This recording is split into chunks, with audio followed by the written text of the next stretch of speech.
पूरे देश में अनलॉक 1 और लॉकडाउन 5 हो चुका है शुरू। वही हमारे देश के 5 करोड़ युवा प्रेमिक प्रेमिका के संपर्क में आ गई है दरार। थोड़ा सा रख के सबर, एक एक करके ध्यान से सुन लेते हैं सबकी खबर। कैमरा पर्सन आत्मनिर्भर के साथ मैं रिपोर्टर घंटा गंजवाला। ये वीडियो सिर्फ और सिर्फ मनोरंजन के लिए बनाया गया है। किसी भी पेशा या किसी भी कम्युनिटी को छोटा करने के लिए वीडियो नहीं बनाया गया है। और इस शो का हमारा सबसे पहला पार्टिसिपेंट है प्रियंका शर्मा जी। तो प्रियंका शर्मा जी बताइए, क्या है आपका समाचार? नमस्कार सर, मैं प्रियंका शर्मा। क्या जलील इंसान है ये मेरा बॉयफ्रेंड सर। 1.5 साल से है हमारा रिलेशनशिप। पहले तो सारा दिन बाबू सोना कहता था और अब सर मेरा तो पूरा जिंदगी बर्बाद हो गया है भाई साहब। दिन में एक भी कॉल नहीं देता है सर। फोन करता हूँ तो काट देता है। दिन भर फ्री फायर पबजी खेलते रहता है। अब पूछिए ही मत, पूजा के फोटो पे लव रिएक्ट देता है, उसके फोटो पे कमेंट करना भी नहीं भूलता। लेकिन मेरा बात आता है तो वाव से अब लाइक पे आके गिरा है। पूछता हूँ तो कहता है फिल्टर अच्छा नहीं दिया था। उनके पास तो सर मेरा कोई कीमत ही नहीं रहा। अब फेसबुक पे दूसरे लड़कियों के साथ फ्लर्ट करता है, रात को जल्दी सो जाता है, फोन करता हूँ तो रिसीव नहीं करता है। ऐसा ही तो चल रहा है सर हमारा रिलेशनशिप। अब आप ही उनसे पूछिए क्यों करते हैं वो मेरे साथ ऐसा व्यवहार। हाँ अमित जी बताइए। देखिए गंजवाला साहब, पहले तो मैं हॉस्टल में रहा हुआ करता था, तब बाबू सोना ठीक था। लेकिन लॉकडाउन है तो मैं अब घर पे हूँ। अगर इस समय में बाबू सोना कहता रहा तो मेरे घर वाले सुन के मुझे लात मार के घर से नहीं भगा देंगे क्या? अब आप ही बताइए, 3 दिन से घर में बिजली पानी नहीं है। मोहल्ले के नल से पानी लाते लाते मेरा खुद का नल का ढीला हो चुका है और ये मैडम को दिन भर कॉल करनी है। और कॉलेज का बात कहे तो 7 सब्जेक्ट है, उसमें 24 असाइनमेंट हर हफ्ते को जमा करना पड़ता है। और बताइए आप, दोस्त के फोटो पे लव रिएक्ट नहीं दिया जा सकता है क्या? उस पे भी मैडम का दिक्कत है और दिन भर फोन करके एक ही बात कहती रहती है कि प्यार नहीं करते हो, प्यार नहीं करते हो। अब आप ही बताइए, अगर सच में प्यार नहीं करता तो 30% के चार्ज में नेटफ्लिक्स का वो बेताल वेब सीरीज बैठ बैठ के देखता क्या मैं? क्योंकि देखना पड़ा है मुझे, क्योंकि उनकी सजेशन थी। अब आप ही बताइए, दिन भर वो बेहुदा टिकटॉक के वीडियो बनाती रहती है और वो भी मैं ही देखता हूं, मैं ही लाइक करता हूं और मैं ही शेयर करता हूं। आप ही बताइए एक बात, अगर मैं उससे प्यार नहीं करता तो इतने दिन में उसका वो बेहुदा टिकटॉक के ट्रांजिशन वीडियो देखकर एसी के टपकते हुए पानी में डूब के नहीं मर जाता क्या? हाँ अंकित जी और प्रियंका जी, आप दोनों का बयान सुनने के बाद हमारा जो विचारधारा है, देखिए प्रियंका जी, अगर आप लॉयलिटी पे बात कर रहे हैं तो पहले आपको अपने बॉयफ्रेंड पे भरोसा होना चाहिए। लेकिन सर मैंने तो सीरियल पे देखा है हर लड़के के पास 2 या 3 करके गर्लफ्रेंड या बीवी रहता है। देखिए, सीरियल और हकीकत में जमीन आसमान का फर्क होता है। हर हीरो को 2-3 बीवियां जरूरी है, वरना उनके दुकान जो है ना वो बंद हो जाएंगे। देखिए, हकीकत में हर मर्द का एक औरत ही काफी होता है उसको बाहुबली से कटप्पा बनाना। हमारे अगले वेटिंग लिस्ट पे पार्टिसिपेंट है चीकू रॉय। चीकू जी, हाँ चीकू जी आप बताइए। हाँ आप बताइए, क्या है आपका प्रॉब्लम? आप क्या बताए गंजवाला साहब, नौकरी और छोकरी दोनों का एक भी नहीं है हमारे ये फूटे किस्मत में। खूब सारा मेहनत किया, 25 इंटरव्यू देने के बाद जाके मिला था एक नौकरी, वो भी कोरोना के चलते लंगड़ा हो चुका है। और छोकरी का बात कहे तो फेसबुक पे 1500 लड़कियों को हाय हेलो भेजने के बाद एक जाके बंदी के साथ बना था मेरा म्यूचुअल रिलेशनशिप। लूडो से लेके लोड़ू तक सारा गेम डिजिटली खेल चुके थे, उसके साथ ये 30 दिन का म्यूचुअल रिलेशनशिप पे।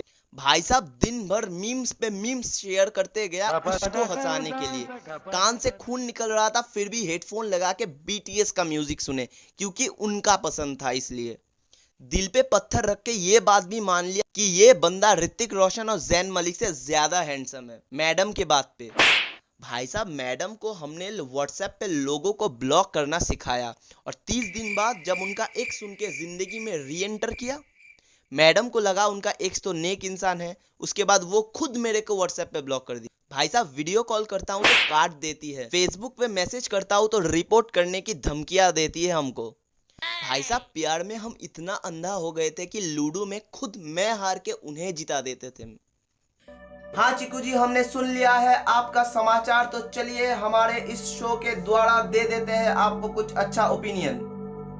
सबसे पहला देखिए चीकू जी, किसी बड़े महापुरुष ने कहा था, ऑनलाइन लड़की पटाना और दलदल के मुंह से बाहर आना दोनों ही नामुमकिन बात है। हाँ चीकू जी, तो मैं क्या कह रहा था, आप जिस जॉब के पीछे दौड़ रहे थे उसी जॉब के पीछे दौड़ते रहिए। जिस दिन आपको जॉब मिल जाएगा और आपकी जेब में पैसा भरा हुआ रहेगा, उस दिन ना ही केवल लड़कियां के पापा भी आपके पीछे दौड़ते रहेंगे उनके बेटी का शादी देने के लिए। भाई साहब, शराब का दुकान तो पहले से ही बंद था। ठेके से दारू लाने गया तो पुलिस मार के पिछवाड़ा लाल कर दिया। अब आप ही बताइए, इस हालत में इंसान दारू पिएगा नहीं तो और क्या करेगा? और आप क्या कह रहे थे, लड़की धोखा दिया है तो आप दारू क्यों पिएंगे? आप दूध पीजिए। किसका दूध पिए भाई साहब? हाँ, वो गाय या भैंस का होना चाहिए। देख लेते हैं हम दूसरे कौन है हमारे वेटिंग लिस्ट पे। दूसरे हमारे वेटिंग लिस्ट पे है संजीवन बुट्टी। हाँ तो संजीवन बुट्टी जी, बोल रहे हैं। हाँ जी बोलिए। अब दुख की बात क्या बताए गंजवाला साहब, 32 साल के उम्र में घर वालों ने माइक्रोस्कोप से लेके टेलीस्कोप तक आंख नाक पे लगा के एक नेक बंदी ठीक किया था मेरे लिए। 20 मई को हमारा शादी तय था। सोचा था कि लॉकडाउन उठ जाएगा, लेकिन सरकार ने लॉकडाउन उठाया ही नहीं। आधा शेरवानी तो मेरा पहले से ही सिल चुका था, शादी का कार्ड भी छपवा दिए थे, आधा मिठाई लोगों में बांट भी दिया था भाई साहब। लेकिन शादी तो नहीं हो पाया ना, क्योंकि मैं दिल्ली में बैठा हूं और मेरा वो बंदी पटना में बैठी हुई है। खबर में तो ये भी आया है भाई साहब कि उसका जो पुराना आशिक है ना, वो उससे कुछ लटर पटर चला रहा है, क्योंकि हर रोज देखता हूं फेसबुक पे उसको फोटो पे टैग करता है।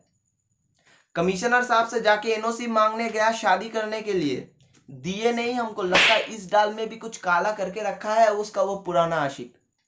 सुनने में तो ये आया है कि वो कमिश्नर वो पुराना आशिक का फूफा का चचेरा भाई था।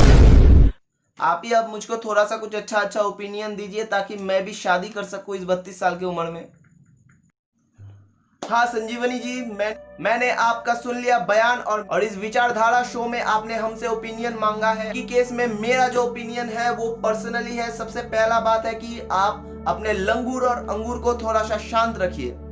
अपने और लड़की के घर वालों के साथ बात करके आप ऑनलाइन मैरिज रजिस्ट्री भी कर सकते हैं, जो कि डिजिटल मैरिज है आजकल के जमाने में। देखिए, अगर आपका एक बार ऑनलाइन मैरिज रजिस्ट्रेशन हो जाता है तो आप अपने पत्नी के पुराने आशिक को फेसबुक और व्हाट्सएप से ब्लॉक भी करवा दे सकते हैं। और उसके बाद आप अपना बारात लेके रेडी हो जाइए। लॉकडाउन खत्म होते ही जेट लेके पटना चला जाइएगा और शादी कर लीजिएगा। हाँ, और अगर आप इस ओपिनियन से मेरा सहमत नहीं है तो मेरे पास आपके लिए और एक अलग सा ओपिनियन है। आप सोनू सूद जी को कॉल करके फॉर्म फिलअप कर सकते हैं। वो अगर श्रमिकों को उनके घर पहुंचा सकते हैं तो आप आपके ससुराल पहुंचा। तो चलिए आगे बढ़ाते हैं हमारे एपिसोड को और बुला लेते हैं हम आज का हमारा चौथा पार्टिसिपेंट को। और आज का चौथा हमारा पार्टिसिपेंट है वरुण सिंह। हाँ वरुण सिंह जी, बोलिए क्या है आपका समाचार? क्या बताए भाई साहब, जिंदगी हमारा बर्बाद करके रख दिया है ये चुड़ैल ने। 1.5 साल से हम दोनों डेट कर रहे हैं, फिर जाके बनी हमारा रिलेशनशिप। महीने में 1-2 बार शॉपिंग करने ले जाता हूँ, KFC डोमिनोज पर भी ले जाता हूँ, बिल मैं ही भरता हूँ। लेकिन जब प्यार का बात करता हूँ तब कहती है क्या देते हो तुम मेरे को। कहती है इससे ज्यादा तो ऐश्वर्या रॉय को अभिषेक बच्चन ने दिया है।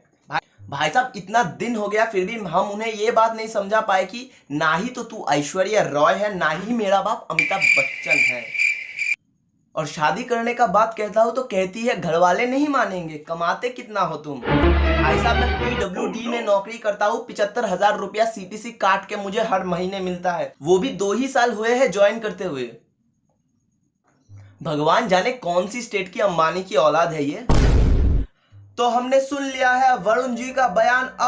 अब हम लोग सुन लेंगे उनका गर्लफ्रेंड यानी कि निधि जी क्या कहना चाहती है। हाँ निधि जी बोलिए, क्या है आपका प्रॉब्लम इस रिलेशनशिप को लेकर? हाँ जी बोलिए। देखिए भाई साहब, असल में बात ऐसा है कि मुझे लगता है कि हमारा रिलेशनशिप पहले जैसा नहीं रहा अब। मुझे लगता है कि मुझे थोड़ा स्पेस की ज़रूरत है। अच्छा, तो आपको स्पेस की जरूरत है। हाँ सेक्रेटरी साहब, 2 फॉर्म लेते आइएगा, एक इसरो का और एक नासा का। मैडम जी को स्पेस की जरूरत है। सॉरी। देखिए भाई साहब, आप हमारे साथ ऐसे बदतमीजी से नहीं बात कर सकते हैं। आप अपना ही चैनल में हमें बुला के आप हमें अपमानित कर रहे हैं। मैं आपके अगेंस्ट में एफआईआर दर्ज कर सकती हूँ। हाँ, यही बात दिन भर अपमान अपमान करते करते मेरा सर चबाती रहती है। क्या बताए भाई साहब, दिन भर फेमिनिज्म की बातें करते रहती है, लेकिन जब शॉपिंग करने ले चलूं, कैंडल लाइट डिनर पे ले चलूं, बिल पेमेंट के बाद जब आता है, तब तुम तो मेरे बाबू हो ना, बिल तुम ही पे करोगे ना। और महीने भर में जब रिचार्ज खत्म हो जाता है, तब ना जाने 10-12 मिस कॉल देती रहती है। अपनी मम्मी पापा के फोन से भी कभी कभी कॉल करके कहती है बाबू रिचार्ज करवा दो। उस समय उनको ध्यान नहीं रहता ये फेमिनिज्म का बात। Varun ji cool cool, Varun ji cool, शांत हो जाइए वरुण जी। आप थोड़ा ज्यादा ही बायस्ड कर दिए फेमिनिज्म को। हमारे ऑनलाइन सेशन में आप ज्यादा ही फेमिनिज्म को लेकर बात करके हमारे चैनल का नाम बर्बाद कर सकते हैं। इसीलिए आज इतना तक ही हमारा ये एपिसोड। मिलेंगे हम अगले एपिसोड पे, तब तक के लिए स्वस्थ रहिए, सतर्क रहिए, stay safe, stay at home. यार कैमरा बंद करो, ये फेमिनिस्ट वाले आते ही होंगे। कैमरा बंद करो। हे गाइस, अगर आपको ये वीडियो पसंद आया है तो एक लाइक जरूर कर दीजिएगा, शेयर कीजिए आपके दोस्तों के साथ, और अगर आप हमारे चैनल पर नए हो तो चैनल को जरूर सब्सक्राइब कीजिएगा। अगर ऐसा ही कुछ चीज आपके जिंदगी में भी आपके साथ हुआ है तो आप हमें जरूर बता सकते हैं। फर्स्ट कमेंट में हमारा इंस्टाग्राम का लिंक दिया हुआ रहेगा, वहां आप जाके हमें मैसेज भी कर सकते हैं, या तो आप हमारे कमेंट सेक्शन में कमेंट भी कर सकते हैं।